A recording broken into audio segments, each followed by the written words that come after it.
The last tweet on the topic of working for the long term is that when you're finally wealthy, you'll realize that it wasn't what you were seeking in the first place.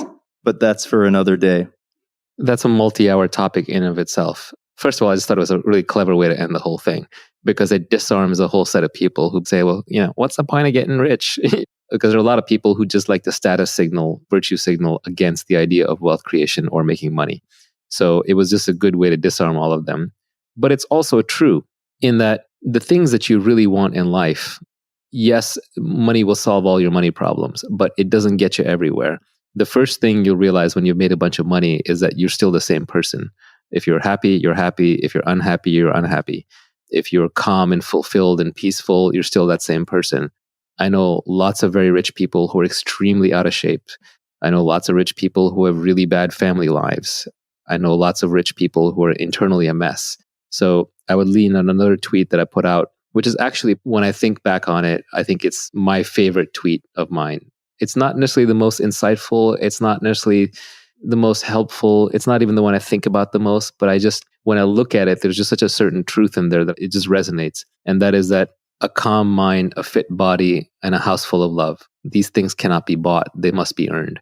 Even if you have all the money in the world, you can't have those three things. Jeff Bezos still has to work out. He still has to work on his marriage or whatever his next relationship is. And his internal mental state is still going to be very much not controlled by external events. It's going to be based on how calm and peaceful he's inside. So I think those three things, your health, your mental health, and your close relationships are things that you have to cultivate and can probably bring you a lot more peace and happiness than any amount of money ever will.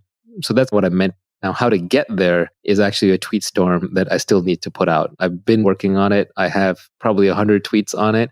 It's just very hard to say anything on the topic without getting attacked from 50 different directions, especially these days on Twitter. So I've been hesitant to do it because I want to target it for a very specific kind of person. There's a bunch of people who don't believe that working on your internal state is useful. They're too focused on the external. And that's fine. There's nothing wrong with that. They should do that. And that's who the How to Get Rich Tweetstorm is for. There's a bunch of people who believe that the only thing worth working on is complete liberation, like you become the Buddha, and they'll attack anything in the middle as being useless. That's fine too, but most people aren't there. So what I want to do is to create a tweet storm that is just very practical advice for everyday people who want to have a calmer internal state. Just a set of understandings, realizations, half-truths and truths that if you were to imbibe them properly, and again, these are just pointers to ideas that you already have and experiences that you already have, that if you keep these top of mind, slowly but steadily, it will help you with certain realizations that will lead you to a calmer internal state. That's what I want to work on. Fitness is another big one. I'm just not the expert there. There are plenty of good people on Twitter who are better at fitness than me. And I think loving household and relationships actually automatically falls out of the other things. If you have a calm mind, and if you've already made money, you should have good relationship. There's no reason why you shouldn't. A lot of divorces actually happen over money. Unfortunately, that's just the reality of it. So having money removes that part of it. A lot of external battles happen because your internal state is not good. When you're naturally internally peaceful, you're going to pick less fights. You're going to be more loving without expecting anything in return. And that will take care of things on the external relationship front. So money solves your money problems. Money buys you freedom in the material world. I think that was a tweet from your cutting room floor. And money lets you not do the things that you don't want to do. Yeah, to me, the ultimate purpose of money is so that you do not have to be in a specific place at a specific time doing anything you don't want to do. We skipped one tweet because I wanted to cover all of the tweets on the topic of the long term. And the tweet that we skipped was, "There are no get-rich-quick schemes. That's just someone else getting rich off you." This goes back to the world being an efficient place. If there's an easy way to get rich, it's already been exploited. And there are a lot of people who will sell you ideas and schemes on how to make money, but they're just always selling you some $79.95 course or some audiobook or some seminar, which is fine. Everyone needs to eat. People need to make a living. They might actually have really good tips, but If they're giving you actionable, high quality advice that acknowledges that it's a difficult journey and will take a lot of time, then I think that's realistic. But if they're selling you some get rich quick scheme, whether it's crypto or whether it's an online business or seminar, they're just making money off you. That's their get rich quick scheme. It's not going to necessarily work for you. One of the things about this whole Tweetstorm and podcast is that we don't have ads on here. We don't charge for anything. We don't sell anything. Not because I don't want to make more money. It's always nice to make more money. We're doing work here, but because it would completely destroy the credibility of the enterprise.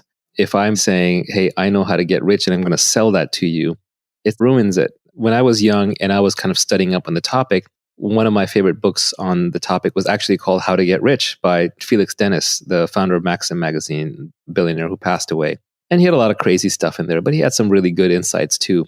But whenever I read something by him or by the GoDaddy founder, Bob Parsons, or say Andrew Carnegie, you read stuff by people who are already very wealthy and they've clearly made their wealth in other fields, not by selling the how to get rich line. They have credibility. You just trust them. And they're not trying to make money off of you. They are obviously trying to win some status and some ego, right? You always have to have a motivation for doing something. But at least that is a cleaner reason why they're probably not lying. They're probably not fooling you. They're not snowing you. At some level, every founder has to lie to every employee of the company that they have, where they have to convince them that it's better for you to work for me than it is to do what I did and go work for yourself. So I've always had a hard time with that, which is why the only honest way in my companies, I've recruited entrepreneurs. And I tell them, you're going to get to be entrepreneurial in this company. And the day you're ready to go start your own next thing, I'm going to support you. I'm never going to get in the way of you starting a company, but this can be a good place for you to learn how to build a good team and build a good culture, how to find product market fit, to perfect your skills and meet some amazing people while you figure out exactly what it is you're going to do, because positioning, timing, deliberation are very important when starting a company. But what I've never been able to do is look them in the face and say, you must be at your desk by 8 a.m. because I'm not going to be at my desk by 8 a.m. I want my freedom. Or say to them that you're great at being a director today and you'll be a VP tomorrow, putting them into that career path track, because I don't believe in it myself.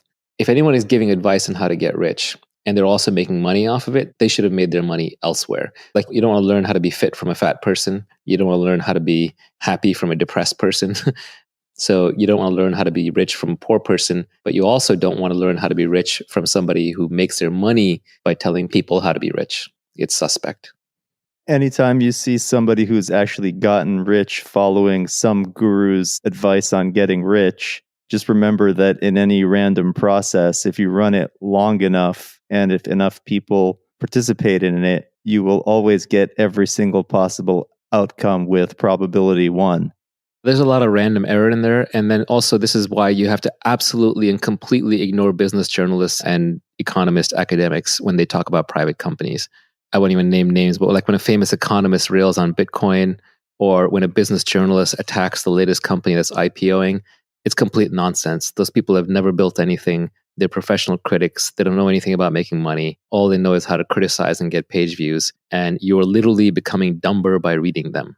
You are burning neurons. I'll leave you with a quote from Nassim Taleb that I liked, where he said, if you want to be a philosopher king, first become a king and then become a philosopher, not first become a philosopher and then become a king. I'm glad you brought up Taleb, because I was going to finish this by saying, just remember the title of his first book, which is Fooled by Randomness.